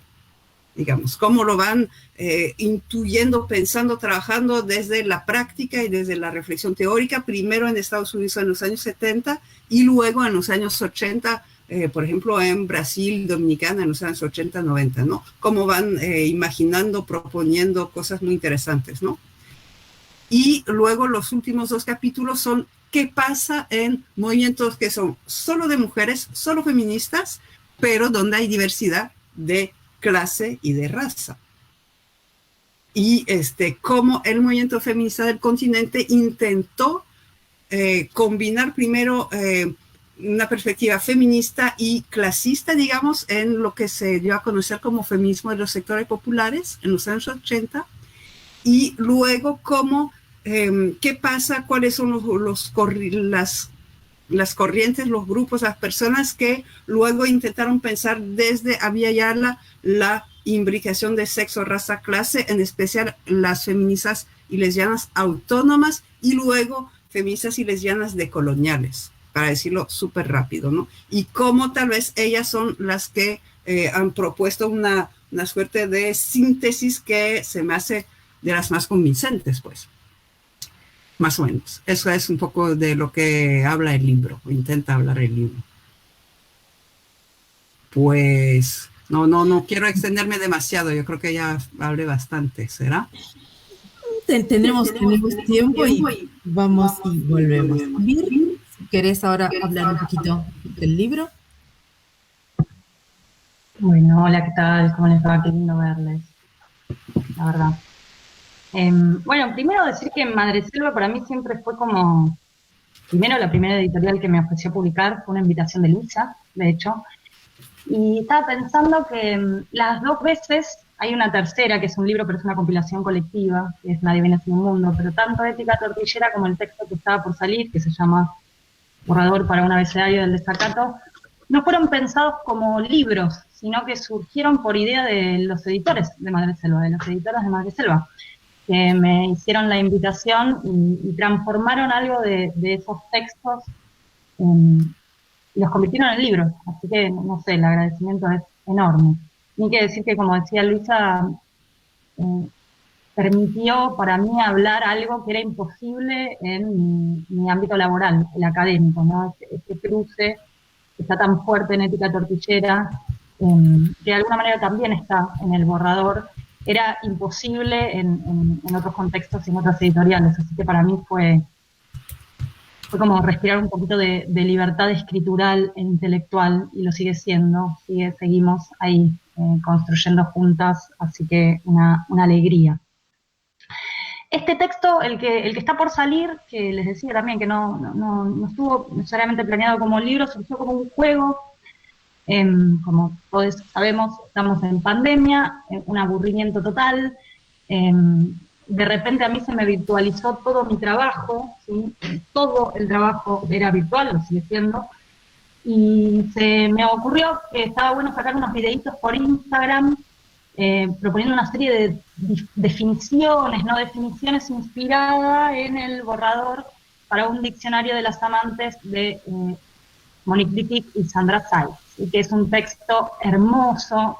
Wittig en particular, a quien he seguido más, es una escritora que tiene como una gran variedad de registros, ¿sí? Desde el ensayo hasta la novela, hasta el diccionario, que es un texto bastante difícil de clasificar, ¿sí? Hay algo ahí para mí muy inspirador en términos de tener una lengua escurridiza, digamos, una lengua cuyo género, en términos de los géneros literarios, es indeterminada, y eso creo que tiene un valor literario, pero un valor político muy importante. Entonces, la primera inspiración tenía que ver con ese texto, con recuperar algo de ese texto que es muy lúdico, de hecho, ¿no? Y la segunda tenía que ver con un texto que a mí me gusta mucho de Val Flores, que es una escritora y una activista lesbiana de nuestro contexto local, que tiene un diálogo transfronterizo con dos compañeros chilenos, ¿sí? De la CUS, de la Coordinadora Universitaria de la Disidencia Sexual, en el 2014, que se llama Desmontar la lengua del mandato, criar la lengua del desacato. Y a mí siempre me interpelaba esa idea de qué sería criar la lengua del desacato, digamos, ¿no? ¿Cómo podríamos fantasear, imaginar de alguna manera esa lengua desacatada? Así que un poco esas dos inspiraciones, y la del borrador para un diccionario de Wittig y Saiz y la figura de una lengua del desacato, es lo que motorizó este juego de producir, yo digo, no definiciones, digamos, porque la idea no es clausurar los términos que aparecen, sino rodearlos, ¿sí? Darle vueltas, rumiarlos incluso, ¿no? Y la otra particularidad que tenía el borrador empezó llamándose el borrador para un diccionario del desacato, y luego por sugerencia y charlando con las editoras decidimos que no era propiamente un diccionario, y ahí cambió el nombre, se llamó abecedario, y los términos que recoge el abecedario son todos verbos. Y eso también era importante para mí. Pensar una lengua del desacato para mí tenía que ver con pensar prácticas, digamos, pensar acciones, pensar cosas por hacerse. El desacato es algo que se hace, no simplemente que se dice, tomando esa distinción que tiene sus problemas, ¿no?, entre decidir y el hacer. Y bueno, y ahí fui empezando a producir pequeñas entradas cuando podía, y un día me llama Leo y me dice, che, ¿qué hacemos con esto? Primero pensamos un fanzine, y después decidimos que era un libro pequeño, chiquitito, ¿sí? Lo cual fue cambiando también porque como lo empecé como más lúdico y más pensado para un formato audiovisual, los videos de Instagram tienen que durar 60 segundos, eso suponía el desafío de escribir definiciones muy cortitas, y luego de hablar ahí con las amigas de Madreselva, dije, bueno, me suelto, y escribo más tranquila, así que de hecho las primeras definiciones son más breves, y las últimas son un poco más ampliadas, y eso también fue divertido, como cambiar ahí la perspectiva, ¿no? Esta idea de convertirlo en un texto que iba a circular también como texto. Y la otra particularidad, o no sé, o de las cosas que me gustan, es que había 3 letras que yo no se me ocurría cómo definir, digamos, ¿no? No aparecía ningún término, ningún verbo que a mí me gustase, entonces ahí decidimos invitar a una ilustradora, que es Lucila Dano, es una artista maravillosa, que hizo esas 3 letras en unos dibujitos que son como unos mundillos, ella dice así, a mí me gusta esa idea. Entonces el texto superpone de alguna manera o trabaja en la juxtaposición entre el escrito y la ilustración. Y lo último que tiene es un epílogo de Jana Tegeler, que intenta hacer una lectura, una apertura, una lectura que abre ese diccionario. Así que esa es un poco la idea del borrador, que está ahí en el horno, a punto de salir. Estamos muy felices con eso. Bueno, muchas gracias, Vir. Me gustaba esto que vos decías al principio de cómo empezamos con los libros tuyos en la editorial. Sí, fue como una propuesta ahí, que justamente habíamos coincidido en una actividad, en unas jornadas lésbicas que estábamos haciendo. Y también un poco, ¿no?, lo que tenemos ahora las editoriales independientes, autónomas, pequeñas en estos tiempos, son más posibilidades también técnicas. Digo, creo que hay una historia de los movimientos sociales que también va en paralelo de una historia de las tecnologías a las que podemos acceder. Como decía el compañero de Polen y el compañero de la Resi, somos todas editoriales que estamos metidas en medio de luchas sociales, y hace unos años acceder a hacer libro era mucho más difícil, también por términos, por cuestiones técnicas. Entonces había esto de que era bastante inaccesible poder, pero que las ideas pasaran a un libro, porque tenía que ser algo que te lo hiciera una gran editorial. Y ahora también, digamos, toda la multiplicación de editoriales como las nuestras permite también eso, ¿no?, que haya otra posibilidad de pasar al libro y otra circulación de cosas, ¿no?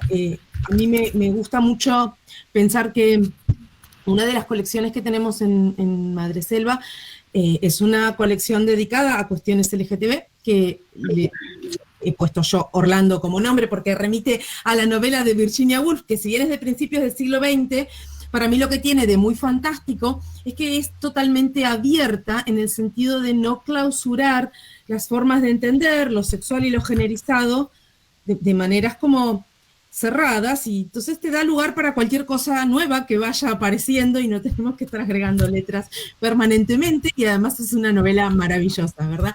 Pero ahí tenemos una cantidad justamente de temas y de escrituras y de registros que por ahí no son fáciles de encontrar en otros espacios, y que le permiten a personas LGTB también acercarse a la circulación de ideas que son parte de sus propios bienes culturales, de historias, de ideas, de términos que son nuestros bienes culturales y que no los vamos a ver en otros espacios, ¿no? Y en este sentido, a mí me parece muy poderoso la forma en que ambas, Jules y Bir, se presentan como autoras y activistas lesbianas, y además me gusta que en Madreselva, en esto que yo decía de la impureza, tratamos también de tener como distintos puntos de vista, distintas corrientes de pensamiento.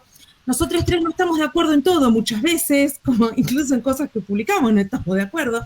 Y tenemos esa posibilidad, ¿no?, de convivir en esa diversidad y que nos guste mucho estar juntos. Y con ustedes dos lo que me pasa es que, y querría como que por ahí quizás puedan como ahondar un poquito en esto, ambas le dan mucha importancia en su pensamiento político y lésbico al trabajo de Monique Wittig, si bien se inscriben en dos corrientes bastante diferentes, ¿no? Porque Jules viene con una pertenencia al feminismo materialista francófono, digamos, bien instalada ahí, y Bir viene más bien de una corriente de teoría queer, ¿no? Que tienen como análisis distintos e incluso a veces plasmaciones en movimientos o en demandas diferentes, pero las dos comparten esa valoración y ese tomar cosas y anclar parte de sus ideas en Wittig, ¿no? Que prolífica Wittig también, que permite estas distintas apropiaciones e interpretaciones. Entonces, también poner toda esta corriente fuerte de producción de pensamiento lésbico en circulación, que no es solo o lo técnico o lo testimonial, sino la producción de teoría política y de análisis, me parece que es una cosa muy valiosa, y entonces, bueno, las invito a que tomen un ratito cada una para contar un poco más esto de sus líneas de pensamiento, de lo que toman o se inspiran o se inscriben en la misma línea que Wittig, lo que no, hablar un poco de sus propios feminismos lésbicos y sus pensamientos. Eso es un poquito la invitación ahí. Sí, gracias. Vos, Bir, dale, adelante. Me va, una y una. Sí, a mi juicio, Wittig es fundamental en el lesbianismo autónomo dentro de la disidencia sexual, digamos. De hecho, ingreso a Wittig a través de la comunidad lésbica en ámbitos de activismo, y de un activismo que intentaba ir a contrapelo de cierta institucionalización del activismo LGTB y de cierta asimilación de la lengua disidente, ¿sí? De hecho, Luisa, vos traías a cuento ese evento donde vos me propusiste, que era la celebración de las amantes, específicamente la segunda celebración de las amantes. Esa figura de la celebración de las amantes es wittigiana, digamos, ¿no? Y tenía como propuesta una propuesta reflexiva y epistemológica respecto de los modos de producir conocimiento y de generar estrategias e insumos de palabra también, ¿no? No solo de la práctica política, que por supuesto era central, si no había sido un encuentro de lesbianas, pero para mí y probablemente por mi propio trayecto, etcétera, el plus y la diferencia, incluso respecto de otras modalidades del activismo lésbico local, tenía que ver con una fuerte reflexión respecto de lo que implica producir saber, producir conocimiento y circulación de la palabra. Y ahí Wittig aparecía como la posibilidad de una lengua fugitiva, una lengua esquiva. Incluso uno podría hacer un rastreo de algunos de los colectivos locales que también, no sé, pienso en Fugitivas del Desierto. Fugitivas del Desierto también es un guiño directo a las propuestas de Wittig, ¿no? Entonces me parece que la manera en que ingreso es la teoría queer de alguna manera, porque la teoría queer lo recupera, pero eso vino luego. Yo ingreso a Wittig por el activismo lésbico autogestivo local, no solo de Cava, de hecho eso también era una de las cosas más interesantes para mí, sino que era un activismo que intentaba articular los distintos territorios de la Argentina, digamos, ¿no? Sin ninguna pretensión de nacionalismo, evidentemente, ni nada, pero sí algo de articular entre los distintos territorios. Yo ingreso a Wittig así. Entonces, para mí es una pertenencia respecto de las tradiciones y los propios movimientos en mi ámbito local, ¿sí? Esa herencia wittiana, insisto, para mí habla de guiños. A mi juicio incluso es, vengo hablando mucho con compañeras, compañeros sobre esto, algo que se está perdiendo por momentos, ¿sí? Con un movimiento de masificación, de hipervisibilidad de la constitución de la lengua feminista en un régimen de verdad, institucionalizado, absolutamente legitimado, ha hecho que pierda algo de la lengua escurridiza, del carácter esquivo, que a mi juicio es la impronta de alguna manera vitigiana, o la manera en que nos hemos apropiado las lesbianas de Wittig, y que a mi juicio está cada vez más no sé si invisibilizado, pero digamos tiene cada vez menos protagonismo, lo cual es paradójico. Uno diría, bueno, en un momento de masificación, de hiperlegitimación de los movimientos feministas y LGTB, debería ser un momento de proliferación de esas lenguas, y en realidad, al menos eso es mi diagnóstico, lo que ha ocurrido muchas veces es cierto aplanamiento de esa lengua, ¿no? Y la institucionalización te cobra, eso yo lo sé muy bien, porque trabajo en institución hace 20 años, y tiene un efecto muchas veces de aplanamiento de nuestras capacidades, digamos, y de la capacidad de proliferar en lenguas, insisto, fugitivas, difusas. La figura de la fuga de Wittig para mí es una de las figuras más centrales, y a mí no me interesa tanto la idea necesariamente de que también ha sido una apropiación local de las lesbianas como una identidad de género, digamos, no porque no lo sea, de hecho para mí lo es. Yo soy lesbiana, no soy mujer, no soy varón, soy lesbiana, es decir, que hay algo de eso que también permea, pero lo más interesante para mí tiene que ver con las propuestas de las fugas, digamos, de correrse de los lugares asignados. De hecho, como lee Wittig, a la lesbiana tiene que ver con eso, ¿no? Con aquellos que fugan, va a decir ella, de la clase de los varones y de las clases de las mujeres, porque no son, dice, ni económica, ni política, ni ideológicamente mujeres, ¿no? Y hay algo ahí de identificar esos lugares, esas posiciones sociales que pueden asumir distintos nombres, que se corren de esos lugares asignados, que a mi juicio es uno de los legados más interesantes de Wittig, en especial con la proliferación de identidades, digamos, en especial con incluso la implosión de nuestras propias categorías. A mi juicio eso es un síntoma de vitalidad en el movimiento, ¿no? Que no se hayan anquilosado esas identidades y que cada vez sea más difícil incluso armar la sigla, digamos, LGTB, ya no sabemos muy bien, NBA, ¿sí? Uno podría seguir, y eso para mí es interesante, de alguna manera es wittigiano, digamos, tiene que ver con esa proliferación. La herencia marxista se la voy a dejar más a Jules, que para mí también es muy interesante, obviamente, pero es verdad que no necesariamente es la herencia más fuerte, a mi juicio al menos. Luisa, vos ahí quizás también quieras decir algo, no es necesariamente la apropiación local más explotada, digamos, ¿no? Me parece que ha ido por otros canales en nuestro contexto local, e insisto específicamente en el activismo lésbico. Para mí, la impronta de Wittig o no marca una escena y un territorio de activismo lésbico distintivo, cuya genealogía, a mi juicio, es de las más interesantes para hacerse, ¿no? Incluso en ese ejercicio de la memoria, que en su memoria oficial, nuevamente, aplana, borra e invisibiliza esos tartamudeos que hemos producido desde el activismo lésbico. Muchas gracias. Sí, tal cual, la historia oficial aplana, por eso también hacemos archivo militante, para seguir manteniendo esas voces. Jules. Pues nada, en realidad yo creo que estamos en posiciones bastante parecidas, con todas las salvedades de lugares, de historias de lucha, como contextos diferentes, pero en realidad yo también obviamente llego a Wittig por la lucha lésbica, y yo creo que por diferencia de lugar y de época, entre comillas, aunque tal vez no sea tanta la diferencia, pero digamos, en Francia yo creo que, y ya lo he discutido con otras compañeras, en especial, por ejemplo, con la compañera de Estados Unidos, otra cosa todavía, pero digamos, creo que en Francia de alguna manera lo que yo llamo lesbianismo feminista, así muy simplificado, viene siendo un posicionamiento parecido a lo que vos llamas queer en tu tiempo y tu espacio político, digamos, en realidad.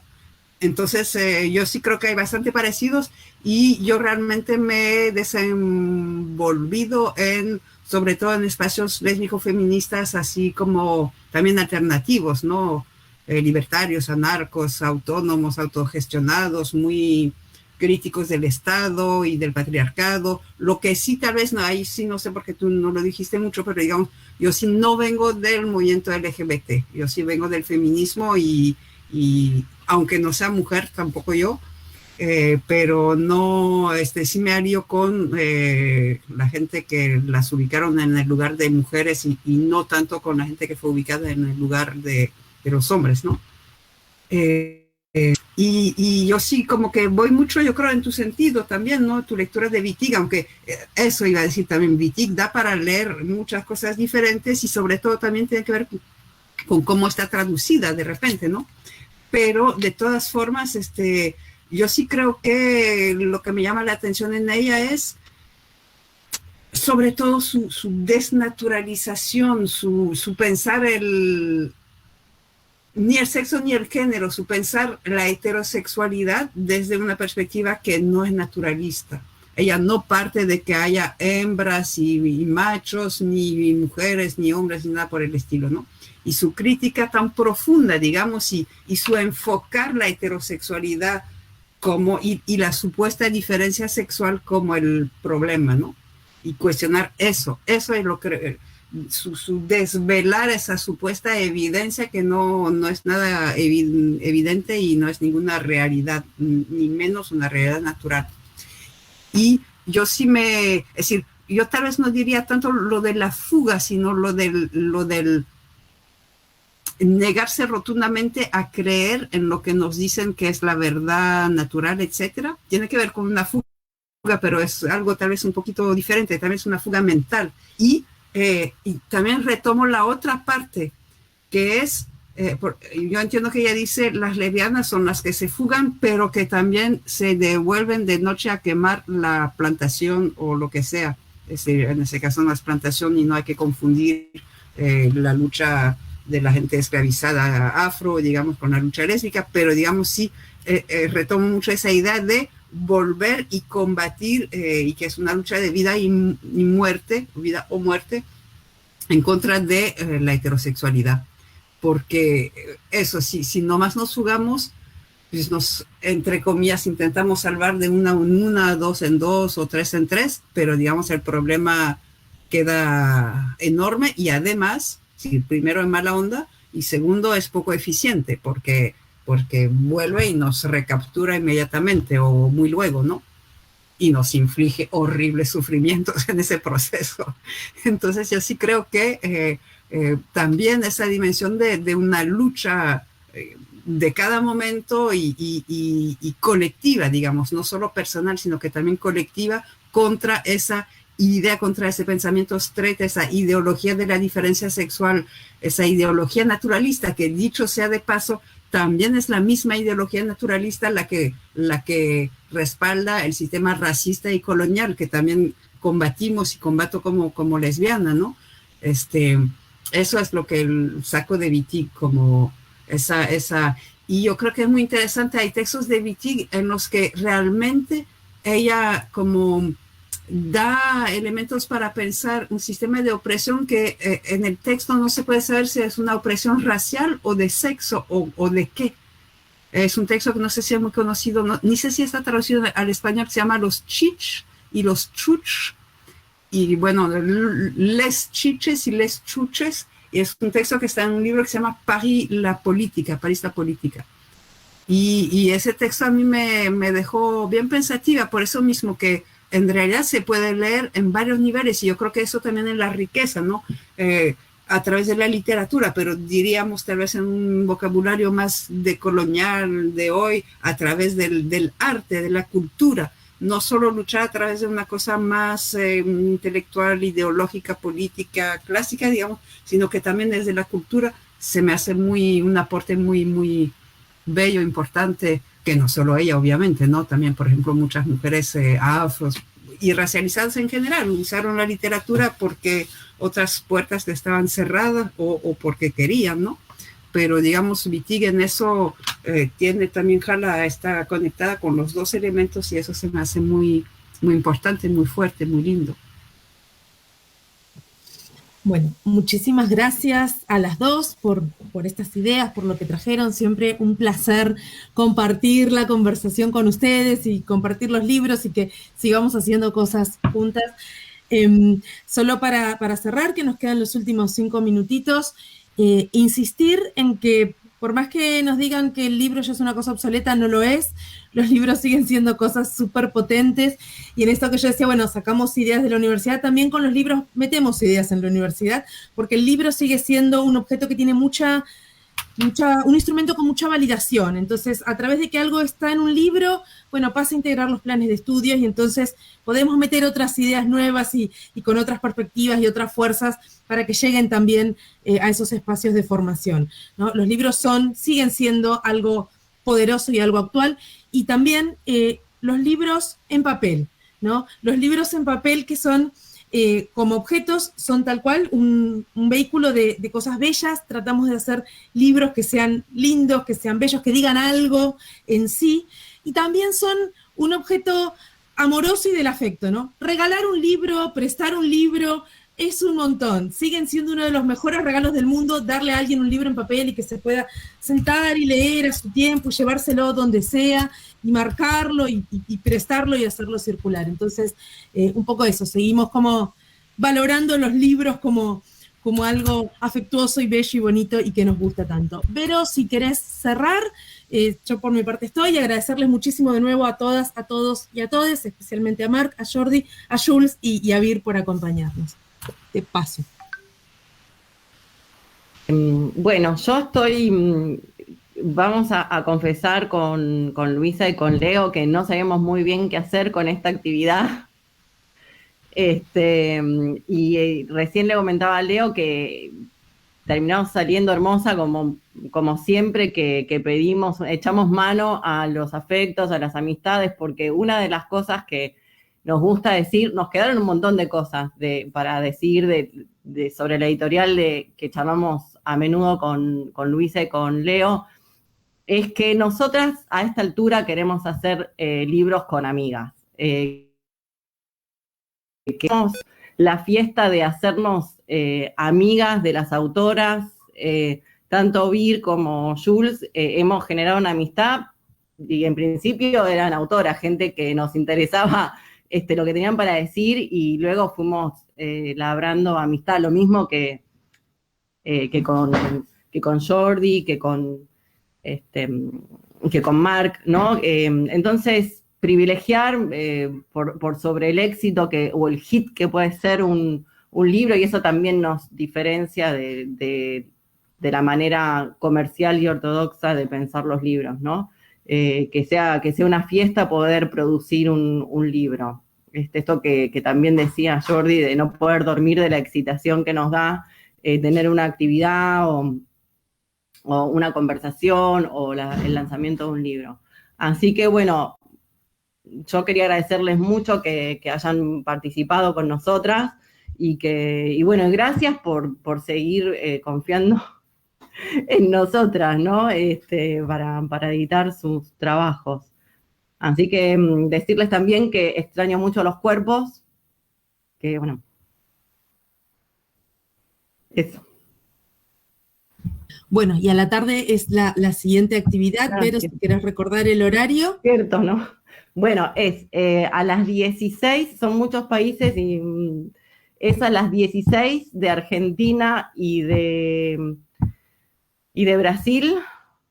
Bueno, no sé, no me acuerdo los otros horarios, porque son autoras de toda Latinoamérica, y entonces me pierden, cada una tiene su horario, pero ya, para los que vienen viendo que estamos desde el 31 de mayo, en realidad desde antes, desde marzo, presentando Reexistiendo Navia Yala, bueno, esta vez hemos podido organizar una presentación con todas las autoras del libro, y entonces creo que va a estar bueno poder dialogar desde los territorios. Acá me dice Leo que es a las 14 de Colombia y a las 21 de España, también a las 14 en México. Así que, bueno, si tienen ganas de meterse a escuchar en el diálogo que vamos a hacer más tarde, las esperamos. Bueno, las extraño, les mando un beso. Gracias. Gracias.